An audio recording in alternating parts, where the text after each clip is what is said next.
Derecho del Trabajo por la Universidad de Bolonia y es profesora de Derecho Laboral en la Universidad de Valparaíso. Ella expondrá el siguiente tema, reflexiones sobre la independencia judicial.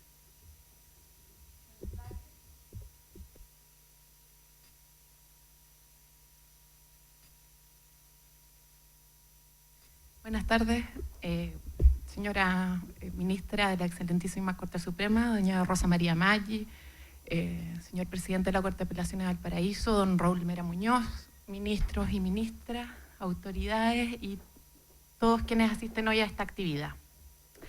Agradezco la invitación no solo por la importancia del lugar en que nos encontramos y el tema que se nos propone tratar, sino por la forma en que se me plantea esta participación, como una mirada externa al Poder Judicial, naturalmente no como especialista en ética, pero sí como persona dedicada al estudio del mundo del trabajo. Yo hice mi práctica profesional en esta corte hace 10 años. Para la gente que es más nueva, don Eduardo Becerra no dice mucho, pero para quienes son más antiguos sí recordarán a ese venerable abogado. Y ya el hecho de ver que se está realizando una actividad como esta me indica que estoy en una corte distinta a la que alcancé a conocer, porque se trata de una corte que hoy se autoexamina y se emplaza a reflexionar sobre sí misma, sobre su propia labor y las formas en las que comunica ese trabajo, que se concreta fundamentalmente a través de sus decisiones. Sabemos que estamos ante un poder, el Poder Judicial, y si pusiéramos este desarrollo en términos un poco extremos, iríamos desde un poder que pudo haber tendido a fundarse en el prestigio, esto es algo que en gran medida es una ilusión, a un poder que decide legitimarse por la realidad de su relación con los otros. Las principales normas que rigen al Poder Judicial no han cambiado sustancialmente en el último siglo. No hay una tradición anterior a la Constitución del 80 a la que apelar, por lo que podemos sostener aquí que estamos ante un cambio que es eminentemente cultural y que siempre precede a los cambios en el derecho. Al revisar el Código Iberoamericano de Ética Judicial, pude constatar además que estamos ante un poder que enfrenta complejidades diversas y nuevas. Ya no es el poder que habla solo a través de sus sentencias, sino que debe manejar canales de interlocución con la sociedad a través de los medios de comunicación. Ejemplo claro de relación delicada que se debe conducir y por lo mismo encontrar un modo que le permita al juez darse a entender y al mismo tiempo conservar eso que el código llama prudencia o mantenerse liberado de búsquedas de injustificado o desmesurado reconocimiento social. En términos generales, ¿por qué es relevante que el juez se dé a entender hacia la sociedad? Porque, como explicara Ferrajoli, es la única forma en que puede sortear la objeción democrática, esto es que es un poder que no ha sido elegido por mayorías sociales, de manera que solo puede ganar legitimidad por la calidad de sus decisiones. Y en segundo lugar, la racionalidad de estas decisiones es la que provoca la adhesión de las personas hacia el derecho que las rige. Ideas clásicas, muy sabidas, pero por lo mismo decidí exponer sobre este tipo de argumentos precisamente sobre la independencia judicial vinculada al juez como trabajador y en relación a su trabajo. Me parece relevante volver sobre el principio cardinal de la judicatura con ejemplos cercanos para que no sea una aceptación acrítica y sumisa de ideas añosas, sino que la recobremos nada menos como un a priori de la organización del Poder Judicial. El penalista Manuel de Rivacoa, que ya fue recordado en una exposición anterior, con este afán explicaba que la separación de poderes en los hechos y entendida simplemente como funciones distintas del Estado no eran algo nuevo antes del siglo XVIII, ya que se exhibían como una manifestación más de la división del trabajo.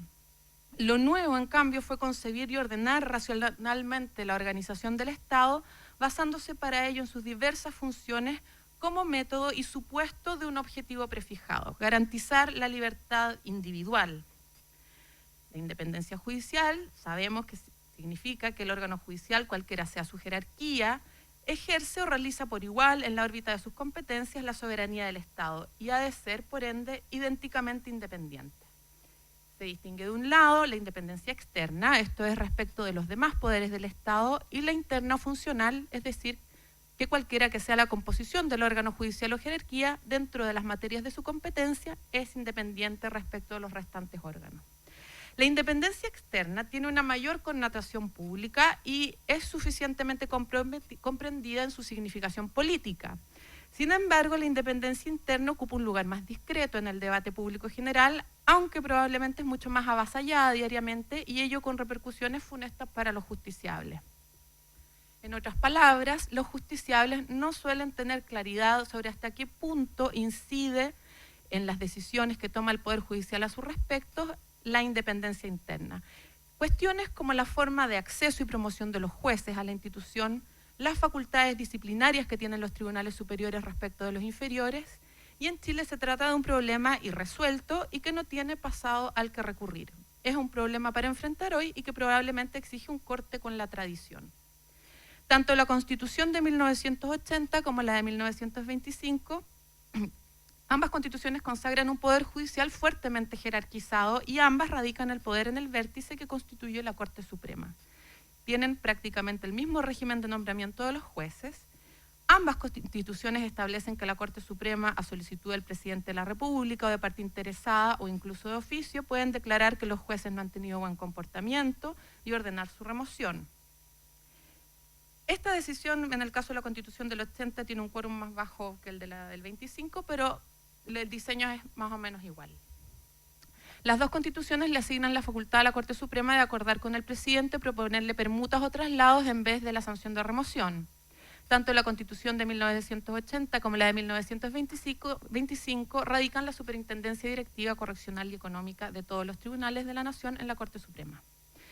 De esta forma, la Corte Suprema define el ingreso de los jueces y ejerce la potestad disciplinaria, que para alguien que se dedica al derecho laboral es bastante equivalente a los poderes de un empleador, lo cual debe ser puesto en relación con que es al mismo tiempo el tribunal que actúa como revisor final de las sentencias de los tribunales inferiores.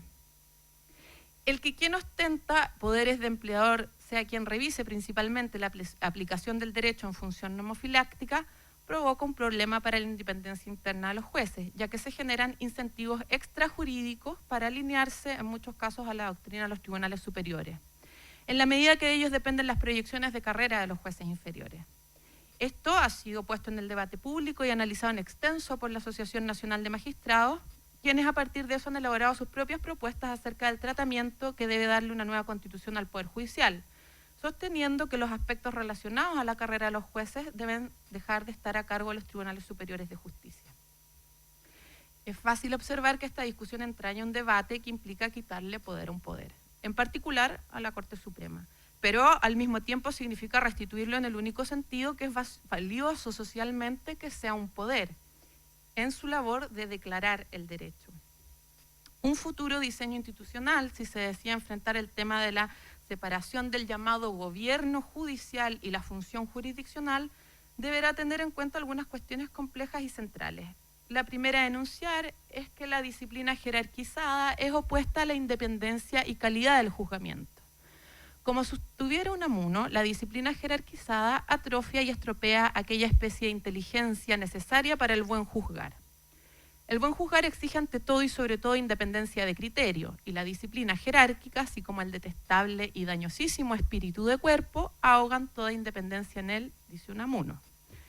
Aquí encontramos una segunda cuestión relevante y polémica: si los jueces como trabajadores deben reivindicar sus intereses gremiales o no. Profesores como Fernando Atria son más bien reticentes a esta idea, fundándose en la idea misma de poder. Un poder no debe actuar en defensa de intereses propios, por más comunes que sean. Por igual razón critica incluso el nombre de gobierno judicial, ya que señala que los jueces en tanto poder deben ser ingobernables. Yo tiendo a pensar que el espíritu de cuerpo es connatural a la condición de trabajador y en este caso los jueces tienen un sometimiento bastante acusado, aunque quizás no tan asumido. Por lo mismo me parece que es mejor aceptar y transparentar la acción gremial, pero con algunos recaudos. El primero, que los aspectos laborales del vínculo del juez con el Estado se dirijan a un sujeto distinto que a las Cortes Superiores. Segundo, si se hace una jornada de reflexión, que no es otra cosa que una huelga, tenga parámetros para preservar lo que es estrictamente un servicio esencial. Pero otra idea que se puede conjugar es diseñar sus puestos de trabajo, los puestos de trabajo de los jueces, con una acentuada autonomía, es decir, ir diluyendo esas formas de sometimiento interno semejantes y a veces más fuertes que la subordinación laboral, para que sea recobrada su fisonomía de poder. El tema de la libertad sindical en los jueces es un argumento en sí, pero me gustaría señalar que la acción gremial, desde mi punto de vista, no es negativa en ningún ámbito, en la medida que es pública y transparente. Eso sí, hay acciones gremiales mejores y peores, cuestión que depende del tipo de interés que se defienda.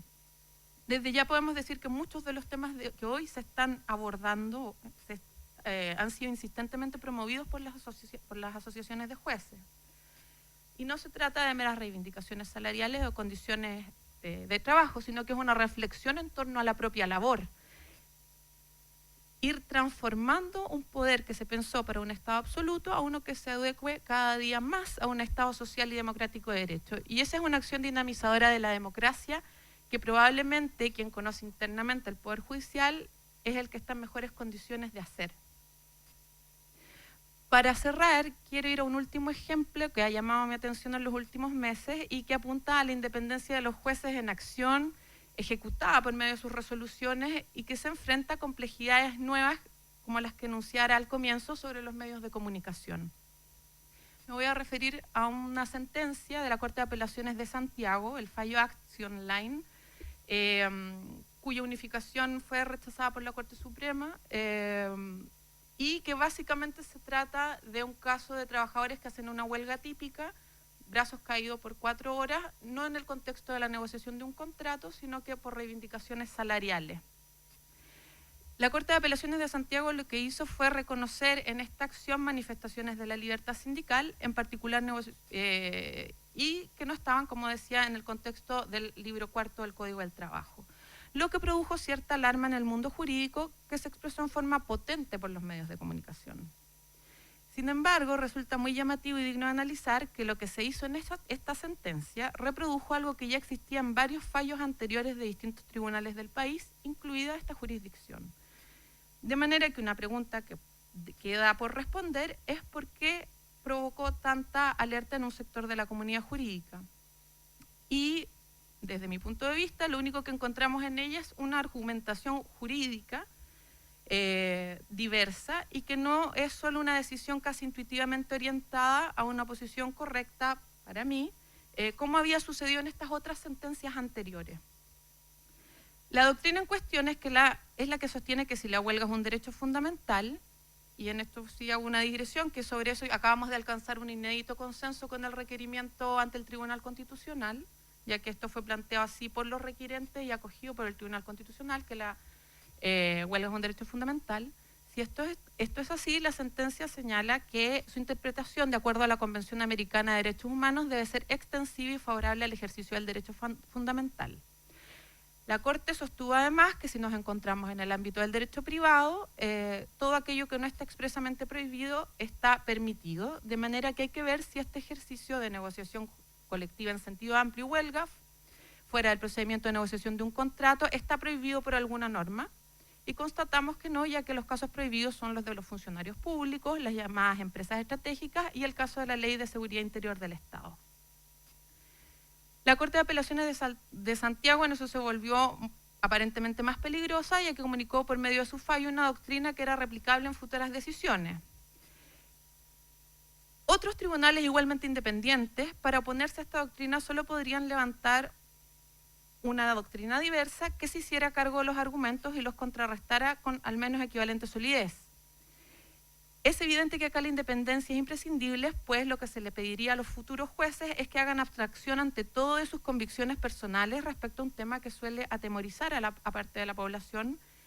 No se le pide un juicio sobre si es bueno o malo que la huelga sea tratada como un derecho fundamental, y dicha expansión del derecho produzca efectos sociales que el juez como ciudadano pudiera no compartir. Entramos de lleno a un caso que requiere ética deontológica, porque lo que se le pide al juez es que un fallo como este no maximice la felicidad general o lo que sea su juicio respecto a esta felicidad general, sino que fundamente sin aplicación de una ética entonces utilitarista. Sabemos también que un juez ante casos de grandes catástrofes puede apartarse de esta ética deontológica, pero también sabemos que la mayoría de los casos no suelen ser de esta gravedad, y el caso que reseñamos no escapa de esta consideración. Es por ello que quise hacer presente que esta decisión se había producido en varios casos semejantes, pero que la atención mediática del fallo que comento se produjo por su mayor nivel de fundamentación, lo que le da un potencial de alcance muy superior.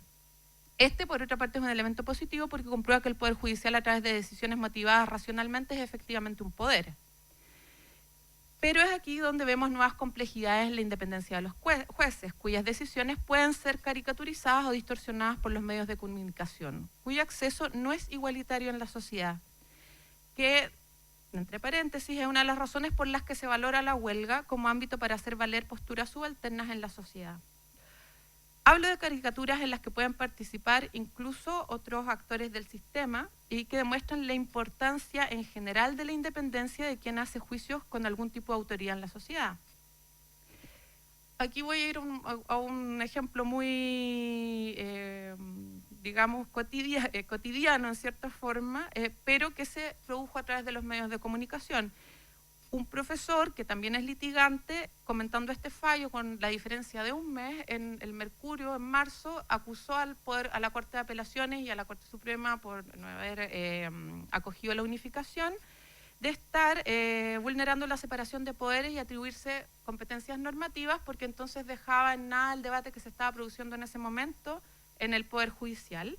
Y al mes siguiente, en el diario La Tercera, para fundamentar la huelga de los futbolistas, que era una huelga general y solidaria, utilizó los mismos fallos para sostener que era legítima. En fin, lo que quiero decir es que es importante que algunos problemas materiales, como el de la subsistencia, estén bien resueltos para que quien debe declarar el derecho pueda abstraerse de varias cosas antes de elegir la que considere como mejor interpretación jurídica, punto climático de su independencia.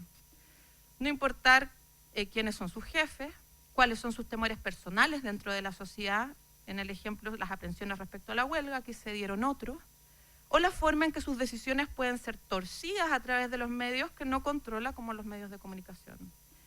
De manera que la única forma en que se pueda discrepar de otras sentencias sea con un mejor trabajo de argumentación jurídica, que ya vimos sigue siendo la única forma de poder valiosa del Poder Judicial para la sociedad. Es así que se consiguen dos efectos para la dignidad de las personas, y en esto vuelvo a citar a Rivacoa. La del juez, porque obrando independientemente sus miembros no están constreñidos ni reciben dictados, no son instrumentos ni amanuenses, son libres en su entendimiento y aplicación del derecho. O sea, se autodeterminan en ella, y en eso, en el autodeterminarse, consiste la esencia del humano y la dignidad de las personas. Y en cuanto a los justiciables y la sociedad en general, porque les garantiza la seguridad jurídica y por consiguiente su libertad individual. O sea, que fuera de las limitaciones mínimas que les exige y les impone el derecho para hacer compatible la libertad de cada uno con la de todos los demás, pueden obrar sin restricciones ni temor, conforme a las máximas de su conciencia, y proponerse y realizar su destino personal, nunca compelidos ni utilizados como medios para fines ajenos, sino como siempre fines en sí. Lo cual, además, hará que el común de los mortales, en lugar de contemplar en la judicatura un aparato y una fuerza ininteligible y distante, que pueden oprimirle y destruirle, la sientan como una institución natural y propia para la sociedad, que incluso les puede proteger y, en definitiva, no llevará a que desaparezca, pero sí a que decrezca la desconfianza, cuando no el temblor, con que las personas se acercan y comparecen ante los jueces. Que no hay que olvidar la vieja sentencia de Plauto, que Lardizábal, el primer penalista americano, traduce: no sabes tú el miedo que causa presentarse delante del juez. Muchas gracias.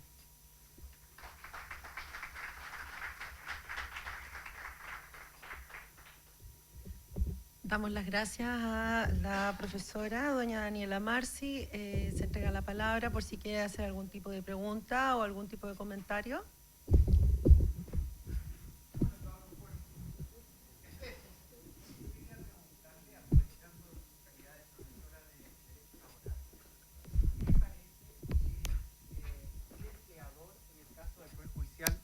Podríamos identificar como la Corte Suprema, imponga a los trabajadores, o sea, a los jueces, una forma de ética determinada fuera de su horario de trabajo.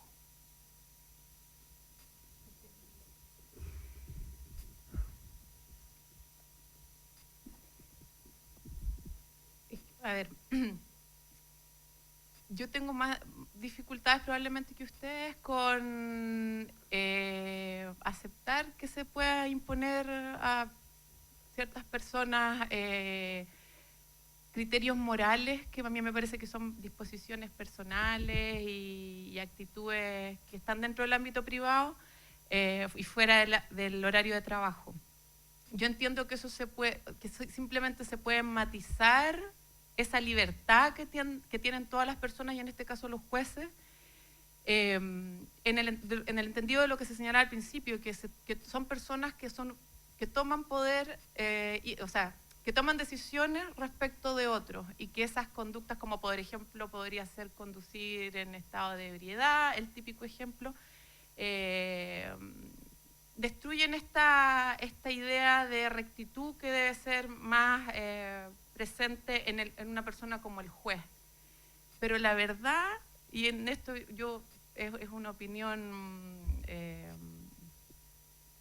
lamentablemente casi personal, yo no creo, no tengo una convicción profunda, y me parece que el trabajo del juez está principalmente en la calidad de sus sentencias. Y estas apelaciones a la vida privada o de una imagen de rectitud moral son además muy discutibles, así que eso es lo que yo tiendo a pensar, que los jueces se siguen expresando a través de las sentencias, y es allí donde los debemos juzgar, y a través de la calidad de esas sentencias. Lo que suceda en su ámbito personal, en la medida que no tiene ninguna conexión con su trabajo, me parece que forma parte de su derecho a la vida privada.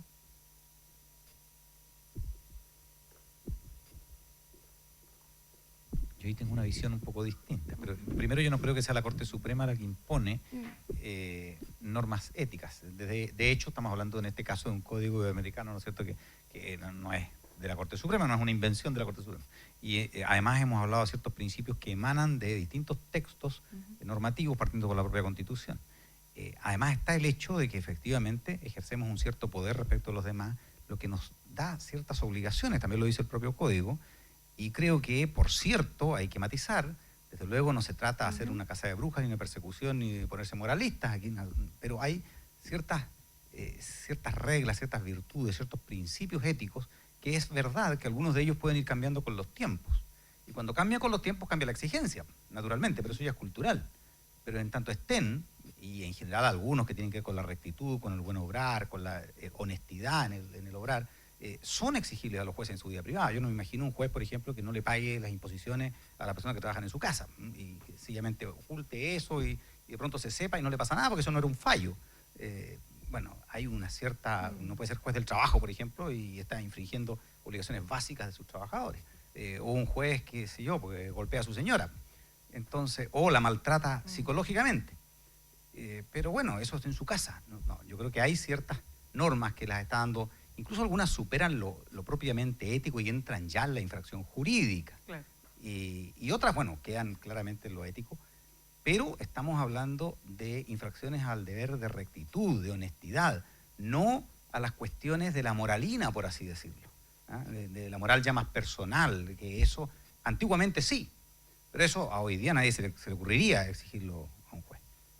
Yo puedo contar una cosa anecdótica al respecto. Años en un curso de la academia, había un ministro de otra corte, mucho mayor que yo, y me comentaba un poco preocupado, no sabía bien qué hacer, porque había un juez en su jurisdicción que convivía y no estaba casado con una colega que era abogado. Y yo le miré y le dije, bueno, ¿y cuál es el problema?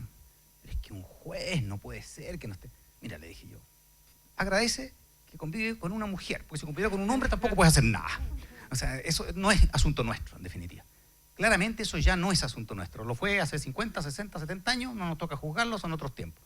Pero eso es otra cosa que los deberes de rectitud. Y ahí creo yo que sí se puede entrar, aunque no sea de la función.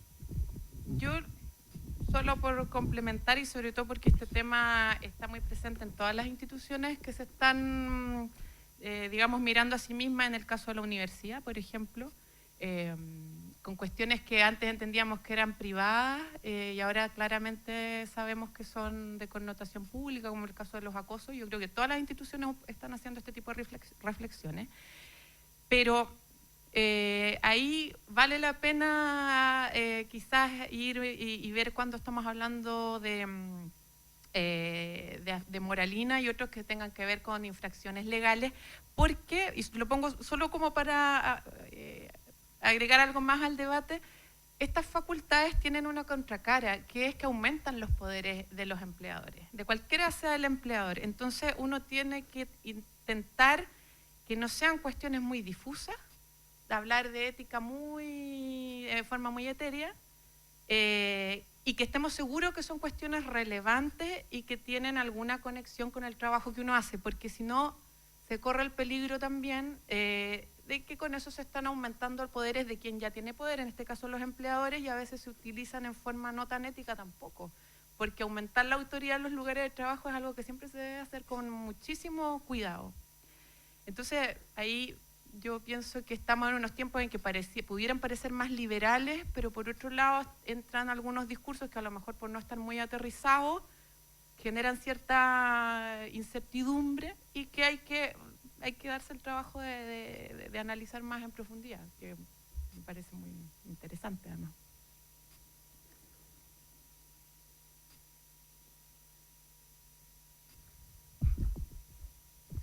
Si no hay más comentarios ni preguntas, se da por finalizada la presentación de este...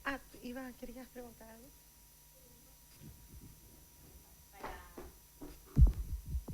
Ratificar lo que dice Daniela, yo creo que cuando hablamos de códigos, lo explicaba delante, cuando hablamos de código de ética, hablamos de conductas más abstractas que de códigos de conducta en que vamos más a lo específico. Por lo tanto, es bueno hacer, cuando uno hace este tipo de instrumentos, análisis de los riesgos que hay en mi organización y cuáles son efectivamente, como dices tú, para no aumentar el poder a través de conductas tan abstractas y terminar sancionándolo, no sancionando, sino que dejándolo como previsto todo, sino que aquello que efectivamente va a tener una incidencia en mi organización, como metodológicamente general. Ahora, yo entiendo que esto es un código de ética más abstracto, un modelo latinoamericano, como decían ahí, pero las bajadas ya específicas, cuando pensemos en conducta, hay que mirarla atendido los riesgos que tenemos. O sea, si tenemos riesgos de personas que efectivamente dentro del horario están usando, no sé, las redes sociales o otras limitaciones, podríamos bajarlo en esa mirada. Y yo solo para que no vaya a malentenderse, cuando hablo de por ejemplo, el caso de la universidad, la cosa a mí me parece que es una ilegalidad, no es una cuestión privada. Y también lo que estamos intentando hacer es que estas dimensiones éticas se incorporen en la forma en que las personas hacen carrera. Pero por otro lado está el que no se transforme en una cuestión antojadiza o que ya tenga que ver con el modelo personal de cada cual de lo que es ético. Entonces, sí, esa concreción, yo pienso que es el trabajo donde nos tendríamos que poner de acuerdo, o sea, cada institución.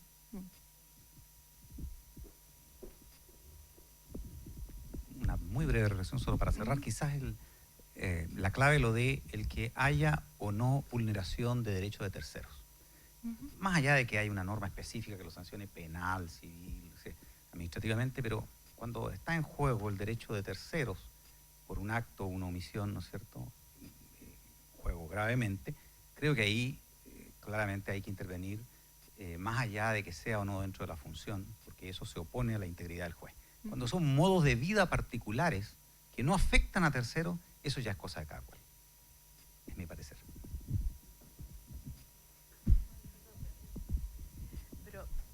Pero no sé, yo creo que en el caso del juez hay ciertas conductas, yo me vuelvo a acordar del observador razonable.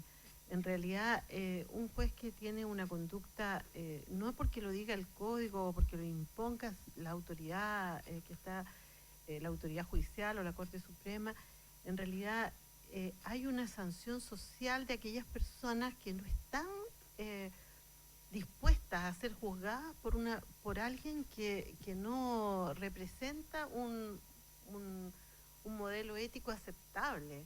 O sea, si yo veo un juez que se muestra bajo la influencia del alcohol, por ejemplo, que es insolente con las demás personas, que es autoritario, que insulta al otro públicamente, o que a través de redes sociales, por ejemplo, se excede en su conducta, yo creo que la gente no va a estar dispuesta a ser juzgada por una persona de esa naturaleza. O sea, yo creo que la libertad de cada uno, por supuesto que la tiene que tener. Cada juez va a ser independiente y va a tener la verdadera autonomía para desenvolverse dentro del medio social. Pero en su conducta pública, digamos, en su vida privada pero pública, debe mantener cierta conducta correcta. Desde luego, al interior de la sala de audiencia tiene que comportarse con toda la rigurosidad que se le puede exigir a un juez. Fuera de la sala de audiencia puede tener más libertad, pero no absoluta. Ahora, dentro de su esfera privada, de su vida particular, ya ahí es sencillamente libre. Pero hay un espacio de vida privada, digamos, pero que está fuera de la sala de audiencia, donde también tiene que cuidar ciertas formas, porque si no se produce un descrédito de la persona, de la misma manera que ocurre con todas las autoridades, porque también pierden autoridad cualquiera persona que se comporta en forma inadecuada en sus relaciones personales. Pero a mí eso me hace surgir una pregunta también, que es si estos deberes de prudencia, por llamar, o cierto recato en el actuar, lo que hacen es que el juez se cuide mucho de lo que va a manifestar, pero esas opiniones, modos de vida existen, porque no es un ser, digamos, neutro, digamos. Planeta, no. Entonces, también podría pensarse que en muchos casos es preferible conocer esas cosas del juez para eventualmente inhabilitarlo, pero entendiendo que los jueces tienen ciertas manifestaciones políticas, opiniones respecto a ciertas cosas, no necesariamente la mejor opción, sobre todo en una sociedad que está valorando tanto la transparencia, sea llamarlos a que no comuniquen eso, sino que saberlo y poder manejar esa información, porque claro, en algunos casos estamos hablando quizás de libertad de expresión y otras hablamos simplemente de cuestiones que son absolutamente privadas, pero en realidad con los medios de las redes sociales, y eso también es una línea muy, muy difícil de trazar. Pero eso lo digo solo como por poner otro punto de vista. En realidad yo creo que la prudencia es el principio rector que tenemos que tomar en consideración. O sea, me parece a mí que la mesura y la prudencia con la que se debe desenvolver un juez por respeto a las personas a quienes está llamada a juzgar es lo que no se puede abandonar. Yo creo que de alguna manera el que escoge ser juez escoge una forma de vida que no necesariamente lo va a transformar en un monje ni en un ser extraterrestre, pero que le va a exigir cuidar determinadas formas o evitar conductas que puedan poner en riesgo su imparcialidad, va a arriesgar el mismo cargo que él desempeña, la función que desempeña, porque tiene un costo. El hecho de ejercer el poder no es un ciudadano cualquiera, es una persona que tiene el poder y por lo tanto tiene que responder a esa responsabilidad que se le ha entregado.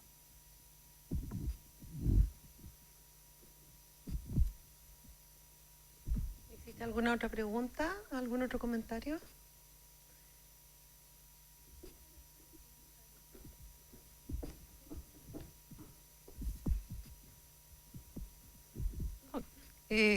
Quería comentar nomás que pienso yo que todo esto no funciona si cada uno de nosotros no tiene un real sentido de autocrítica.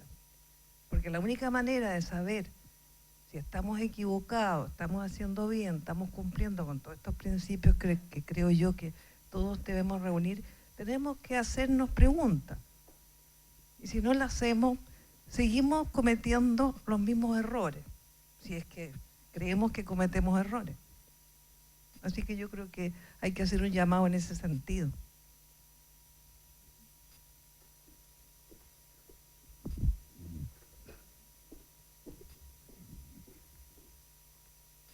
Ya. Entonces, para concluir, va a dar unas palabras el presidente de la Corte para cerrar esta presentación del Código Iberoamericano. Solamente para agradecer especialmente a la ministra, señora Rosa María Maggi, por su concurrencia, por traernos este código, por la presentación que se ha hecho, a la participación de todos ustedes, desde luego, de los dos colegas, la profesora que acaba de hablar, el colega Hermosilla también, y por cierto, repito, la presencia de todos ustedes. Creo que ha sido una jornada interesante, creo que nos vamos con muchas reflexiones. Recojo lo que acaba de decir María Angélica, que también me refería a eso en mi exposición, es decir, esto, si no se internaliza, no sirve de nada. Este no es un código, bien lo decía el colega, no es un código propiamente, y no se trata de aprender e interpretar. Aquí se trata de internalizar ciertos conceptos, ciertos valores, ciertos principios, cuestionarse. A eso somos llamados. Muchas gracias a todos.